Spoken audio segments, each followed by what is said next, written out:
ஐயா முதலமைச்சர் அவர்களே, ரொம்ப பொறுப்போடு பணிவோடு கண்ணியத்தோடு நான் கேட்கின்றேன். முட்டாள்தனமாக ஆட்சி நடத்துவதற்காக முட்டாள் மு க ஸ்டாலின் என்று சொல்லலாம்.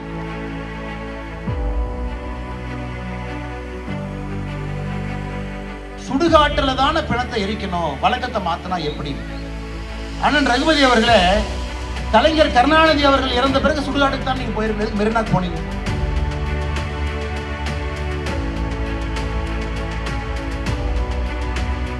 முதலமைச்சர் ஐயா ஸ்டாலின் அவர்கள் இன்னைக்கு மேடைக்கு ஏறி பேசுறார். நம்ம முதலமைச்சருக்கு வந்து பாத்தீங்கன்னா குடியரசு தின விழாவுக்கும் சுதந்திர தின விழாவுக்குமே எப்பொழுதுமே பிரச்சனை அவருக்கு, எப்பவுமே பிரச்சனை.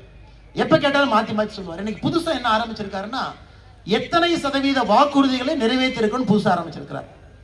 போன செப்டம்பர் மாசம், செப்டம்பர் 2023 99% வாக்குறுதி முடிச்சிட்டேன். போன மாசம் 94% முடிச்சிட்டேன். போன வாரம் 90% முடிச்சிட்டேன். இன்னைக்கு காலையில 80% முடிச்சிட்டேன். ஐயா, எங்கேயாச்சும் இந்த அநியாயத்தை பார்த்துருக்கீங்களா? ஒரு வாக்குறுதியை முடிச்சா 80லிருந்து 99க்கு போறதை பார்த்துருக்கோம். 99லிருந்து 80 வரைக்கும் பார்த்துருக்கீங்களா? அதனால என்ன வாக்குறுதி கொடுத்தோம்னே தெரியாத ஒரு மனுஷன்.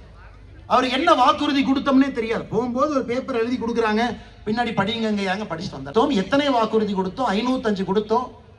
மாவட்டம் வாரியாக 1600 கொடுத்திருக்கிறோம்.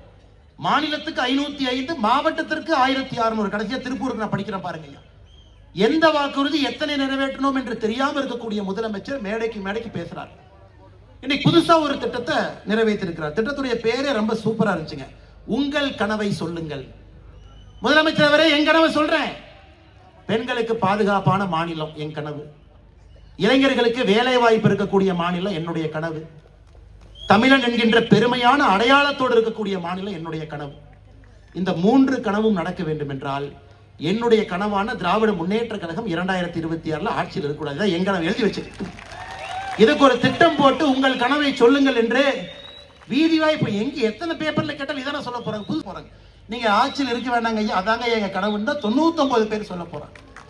ஏன்னா இதற்கு முன்பு 2021 தேர்தலுக்கு முன்பு ஒரு பெட்டியை தூக்கிட்டு ஊரா சுத்தினார். இதுக்குங்க ஐயா பெட்டினா, உங்க குறை தீர்ப்பு பேப்பர்லாம் இருந்தா உள்ள போட்டு வைங்க, இந்த பெட்டிக்குள்ள நான் பாக்குறேன். அந்த பெட்டி என்னாச்சுன்னு யாருக்குமே தெரியாதுங்க ஐயா. திராவிட முன்னேற்ற கழகத்தினுடைய ஆட்சியில் உண்டியல்ல காசு போட்டா எப்படியோ அப்படிதான் அந்த பெட்டியில போட்ட பெட்டிஷனும். பெட்டியில போட்ட பெட்டிஷனுக்கு மரியாதை இல்லை. திராவிட முன்னேற்ற கழகத்தினுடைய ஆட்சியில உண்டியல்ல போட்ட காசுக்கு மரியாதை. இன்னைக்கு திராவிட முன்னேற்ற கழகத்தினுடைய அமைச்சர்கள் என்ன பேசுறாங்க பாருங்க. 1920 இருந்து இருக்கக்கூடிய பிரச்சனை, 105 ஆண்டுகளாக இருக்கக்கூடிய பிரச்சனை. பூர்ணச்சந்திரன் பாருங்க, இதுக்காக உயிரை விட்டு இன்னைக்கு அவருக்கு நான் மரியாதை செலுத்தி கொண்டிருக்கின்றோம். ஒரு நல்ல ஒரு மனிதர். தீர்ப்பு வந்த பிறகு ரகுபதி சொல்றாரு, சுடுகாட்டுல தான பிணத்தை எரிக்கணும், வழக்கத்தை மாத்தினா எப்படி? அண்ணன் ரகுபதி அவர்களே, கலைஞர் கருணாநிதி அவர்கள் இறந்த பிறகு சுடுகாட்டுக்கு தான் நீங்க போயிருக்கீங்க, மெரினாக்கு போனீங்க. ஏங்கண்ணா, உங்களுக்கு நீங்க வழக்கத்தை மாத்துறீங்க, சுடுகாட்டில் எரிக்க வேண்டிய பிணத்தை எதுக்கு வழக்கத்தை மாத்துறீங்கன்னு கேட்கிறேன். கலைஞர் கருணாநிதி ஐயா இறந்த பிறகு எனக்கு கருணாநிதி ஐயா மீது மரியாதை இருக்கு. அடிப்படையில கொள்கையில மாற்றம் இருந்தாலும் கூட நம்முடைய முதலமைச்சருக்கான அந்த மரியாதையை கொடுப்போம். இன்னைக்கு நீங்க மக்களை இந்த அளவுக்கு கொச்சைப்படுத்தி பேசினா திரும்ப நாங்க பேசுறதுக்கு எவ்வளவு நேரம் ஆகும்? அதே கலைஞர் கருணாநிதி அவர்கள் இறந்த பிறகு சுடுகாட்டுக்கு தான் நீங்க போயிருக்கணும். எதற்கு மெரினா கடற்கரையில தான் அடக்கம் செய்யணும், எதுக்கு கோர்ட்டுக்கு ஏறினீங்க? அதே மக்கள் கேட்பாங்கல்ல, இந்து மக்கள் கேட்பாங்க, தமிழகத்தினுடைய மக்கள் கேட்பாங்க. இன்னைக்கு ரகுபதி அவர்கள் ஒரு அமைச்சரா இருக்கிறார். அந்த அமைச்சராக இருப்பதற்கு தமிழகத்தில் ஒரு அமைச்சருக்கு தகுதியே இல்லைன்னா ரகுபதி தான் தகுதி. எல்லா ஊழல் வழக்கு மேல ஒரு டிஏ கேஸ் நடந்துகிட்டு இருக்கு.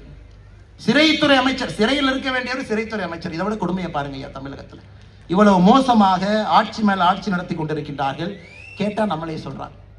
இன்னைக்கு நம்முடைய முதலமைச்சர் அவர்கள் அதோடு நிக்கல, இன்னும் அடுத்த கட்டத்துக்கு போறாங்க.